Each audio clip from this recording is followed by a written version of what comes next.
Assalamualaikum warahmatullahi wabarakatuh. Kami dari kelompok 4 akan mempresentasikan materi yang berjudul Analisis Peran Jaringan Komputer dalam Implementasi Kredit dan Peminjaman Digital Berbasis Blockchain. Nah, pada presentasi ini kami akan menjelaskan bagaimana jaringan komputer berperan dalam sistem kredit digital berbasis blockchain, mulai dari kelemahan sistem terpusat hingga solusi menggunakan teknologi blockchain. Baik, selanjutnya boleh lanjut. Nah, selanjutnya kita masuk ke pembahasan pertama yaitu mengenai fragilitas sistem terpusat atau single point of failure. Perkenalkan nama saya Muhammad Syarul dengan NIM F5512450. Nah, sistem kredit digital tradisional umumnya menggunakan sistem terpusat yaitu semua data dan layanan disimpan dalam satu server utama.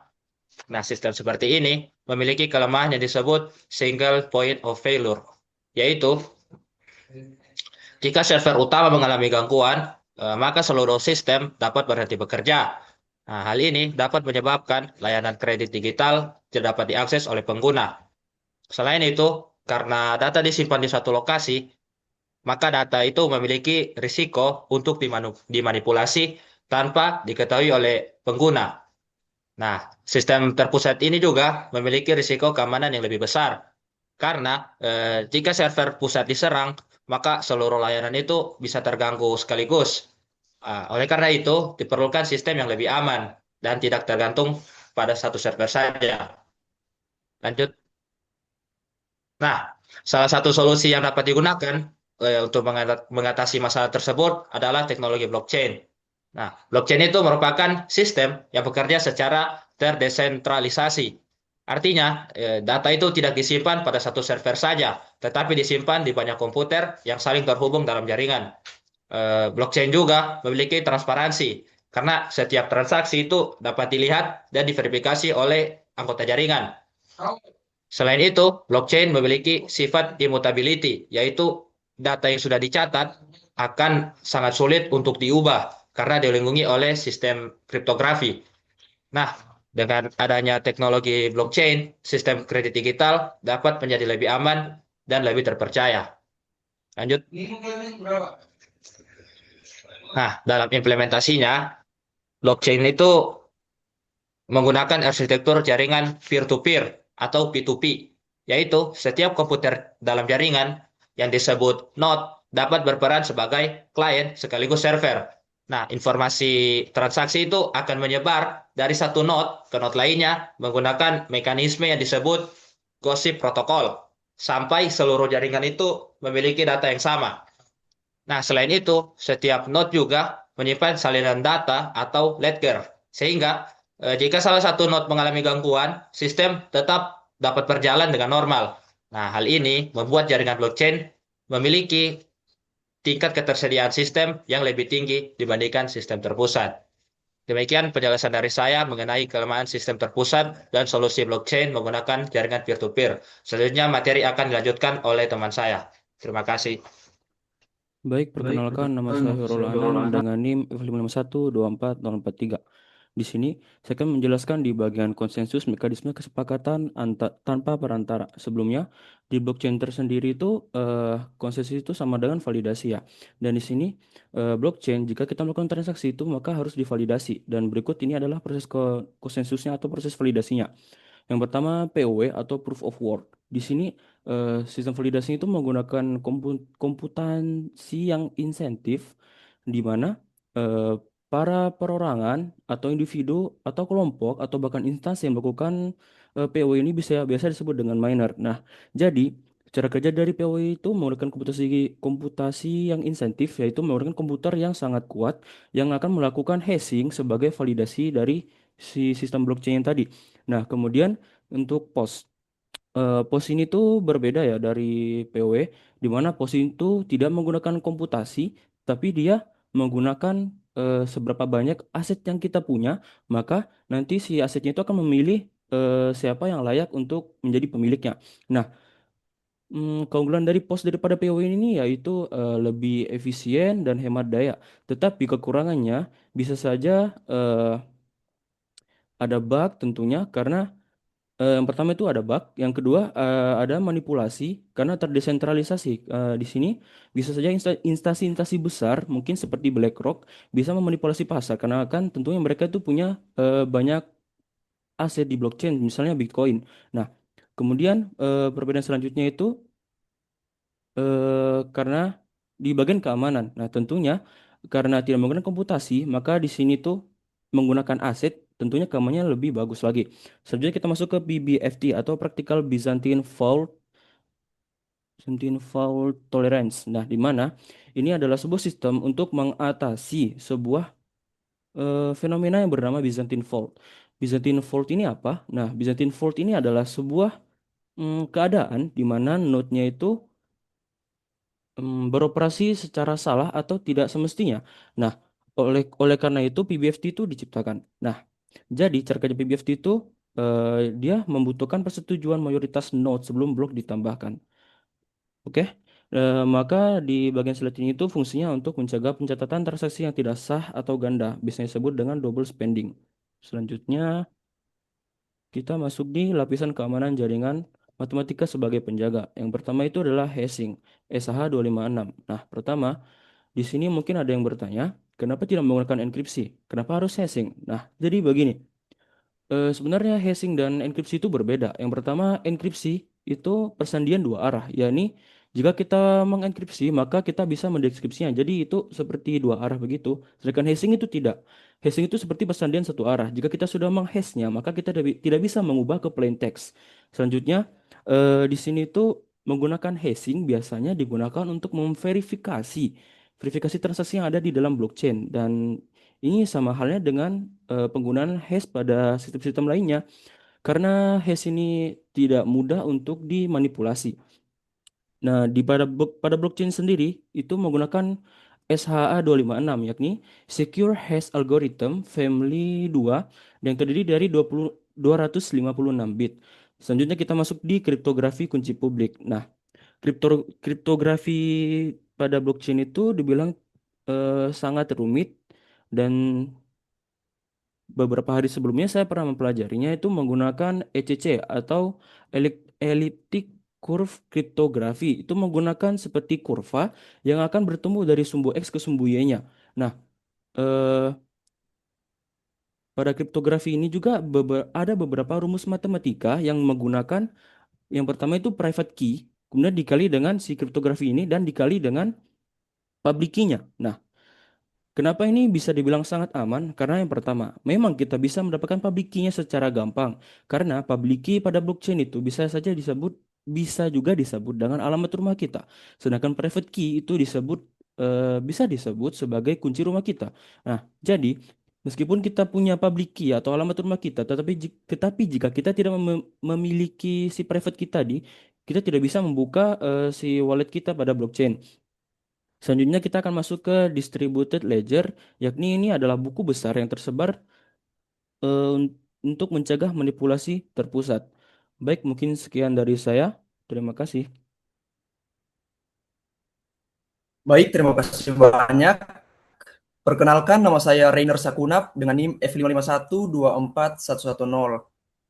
Oke, pada slide ini kita akan membahas tentang arsitektur utama dari sistem VeriCred. Jadi VeriCred itu adalah framework penilaian kredit otomatis yang menggabungkan dua teknologi utama, yaitu AutoML untuk analisis kreditnya, terus ada blockchain untuk transparansi dan audit.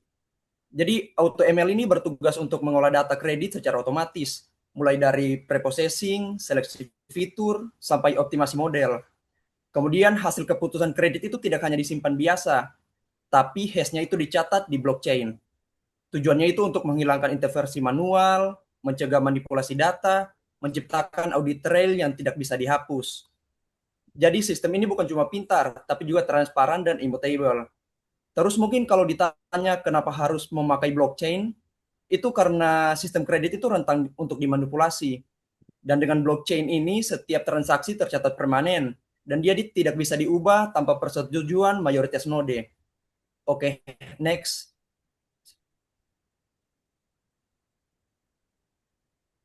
Oke, dan di sini kita akan belajar tentang anatomi sistem VeriCred. Jadi di sini ada Yang pertama itu adalah pipeline auto ML. Jadi bagian ini mengotomatisasi seluruh proses machine learning, mulai dari preprocessing, seleksi fitur, optimasi model. Jadi tujuannya itu agar keputusan kredit itu bisa lebih cepat, konsisten, dan minim bias manusia. Terus yang kedua itu adalah blockchain audit layer. Jadi layer ini menyimpan hash dari data kredit. Artinya data asli tidak bisa disimpan secara langsung, tapi jejak digitalnya itu disimpan untuk menjamin integritas. Kalau ada perubahan data, hash-nya itu pasti berbeda. Jadi manipulasi bisa langsung terdeteksi. Terus ada federated learning. Nah, ini penting sekali. Kenapa? Karena model dilatih secara kolaboratif antar institusi tanpa membagi data mentah. Jadi Bank A itu tidak perlu mengirim data nasabah ke Bank B. Yang dikirim itu hanya parameter modelnya saja. Ini untuk menjaga privasi tapi tetap memungkinkan pembelajaran bersama. Terus yang terakhir itu adalah augmentasi data. Ini digunakan untuk menyeimbangkan data. Karena biasanya juga nasabah itu bayar lebih sedikit dibanding yang lancar. Dan dengan argumentasi model jadi lebih adil dan tidak bias. Oke, next. Next. Oke, untuk slide selanjutnya ini kita membahas tentang perang jaringan dalam very crate dari transaksi kalender. Yang pertama itu adalah broadcast. Jadi ketika ada transaksi baru, data itu disebarkan ke node tetangga menggunakan gossip protokol. Jadi ini membuat informasi lebih cepat menyebar ke seluruh jaringan. Dia keywordnya itu memakai P2P tadi yang dijelaskan teman saya. Terus yang kedua itu ada validasi node. Jadi setiap node ini dia memeriksa tanda tangan digital, format transaksi, dan keaslian data. Kalau valid itu, transaksi itu bakal diteruskan. Terus ada konsensus yang memakai PBFT. Jadi itu node itu melakukan voting untuk menyetujui blok baru. Jadi PBFT ini memungkinkan sistem tetap aman walaupun ada sebagian node yang bermasalah. Jadi selama mayoritas itu jujur, sistemnya itu bakal tetap berjalan. Ini masuk ke fault tolerance tadi. Terus yang keempat itu ada sinkronasi. Jadi setelah blok disetujui, blok baru ditambahkan ke ledger di setiap node. Jadi semua node itu punya salinan data yang sama. Ini yang namanya itu distribute ledger. Ya, jadi peran jaringan di Vericrate ini bukan hanya sebagai penghubung, tetapi sebagai mekanisme keamanan, validasi, konsensus, yang memastikan sistem kredit itu berjalan transparan, terdistribusi, dan tahan pada. Oke, terima kasih banyak. Selanjutnya akan dijelaskan teman saya. Oke, baik, terima kasih. Perkenalkan, nama saya Ray Agung dengan NIM F551240068. Di sini saya akan menjelaskan di bagian analisis komparatif atau analisis perbandingan antara sistem terpusat dan blockchain. Nah, seperti yang sudah kita ketahui sebelumnya, sistem terpusat itu adalah sebuah sistem, model sistem yang yang mana datanya, transaksinya itu atau otoritas kontrol itu disimpan atau dikelola oleh satu server. Nah, sedangkan blockchain adalah teknologi basis data yang sudah terdistribusi dan terdesentralisasi. Dan blockchain mencatat informasi dalam bentuk blok-blok yang terhubung eh, dalam rantai. Nah, di sini kita akan melihat perbandingannya. Yang pertama, sistem terpusat.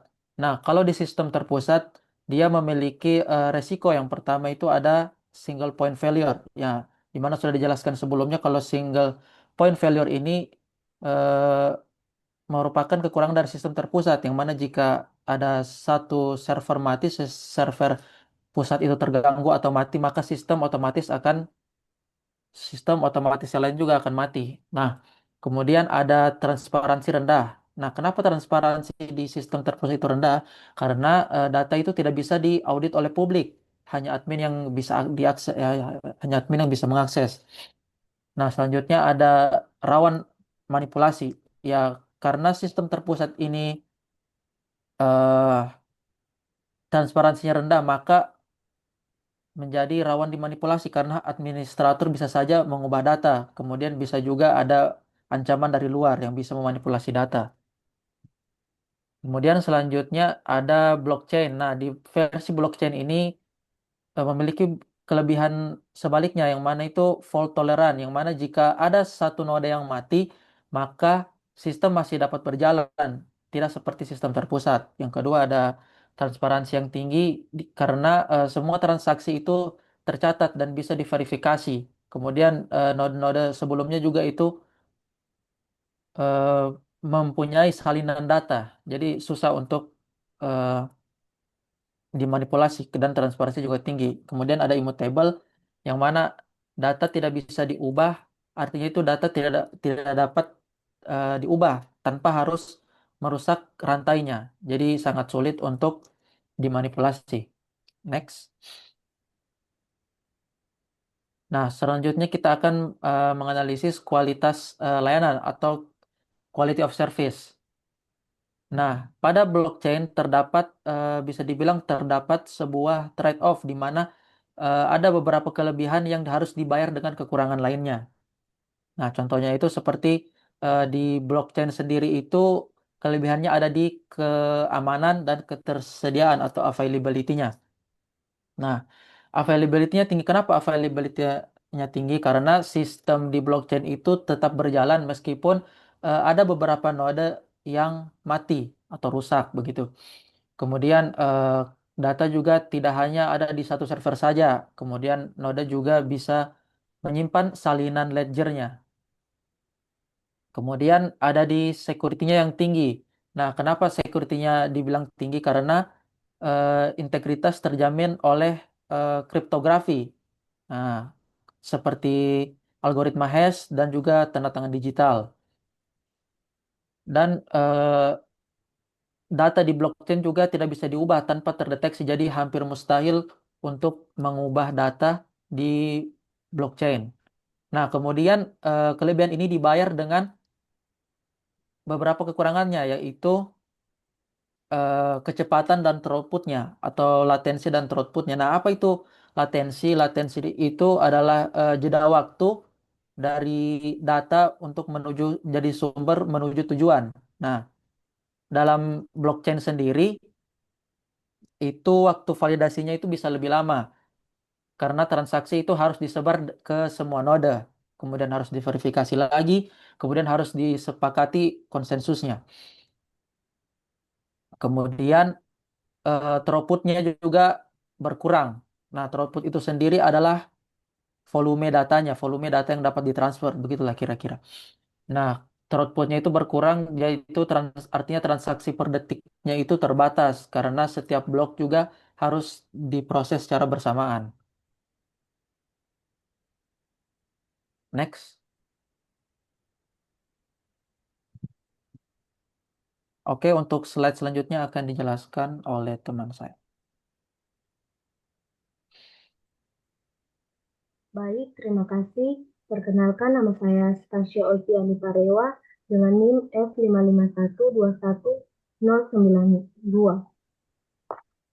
Baik, selanjutnya kita akan membahas tentang ketahanan terhadap ancaman cyber. Yang pertama ada data tampering, yaitu untuk mencegah oleh hacking berantai atau mengubah satu blok merusak seluruh rantai. Kemudian ada DDoS attack, yaitu dimitigasi oleh desentralisasi, tidak ada server pusat untuk dibanjiri traffic. Kemudian ada fraud atau kecurangan, yaitu untuk mencegah oleh audit trail immutable, jejak digital tidak bisa dihapus. Lanjut.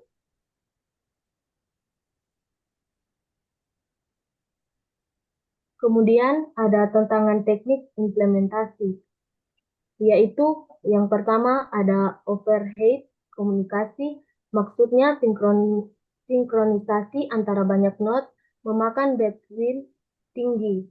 Kemudian ada skalabilitas, yaitu penurunan performa saat jumlah pengguna meningkat drastis. Kemudian ada kompleksitas konsensus, yaitu proses testicity, yaitu membutuhkan sumber daya komputasi yang signifikan.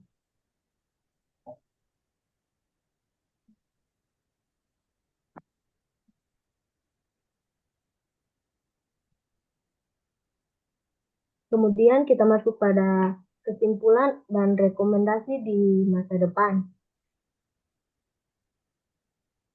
Untuk memaksimalkan potensi arsitektur ini, disarankan agar penelitian selanjutnya berfokus pada penguatan jaringan dan skalabilitas, misalnya pada solusi layer 2 atau sharding, yaitu untuk meningkatkan throughput. Kemudian ada optimasi konsensus, yaitu algoritma hemat energi atau POS. Dan yang terakhir ada lightweight AutoML, yaitu model AI lebih ringan. Baik, sekian pemaparan materi dari kelompok 4. Saya ucapkan terima kasih.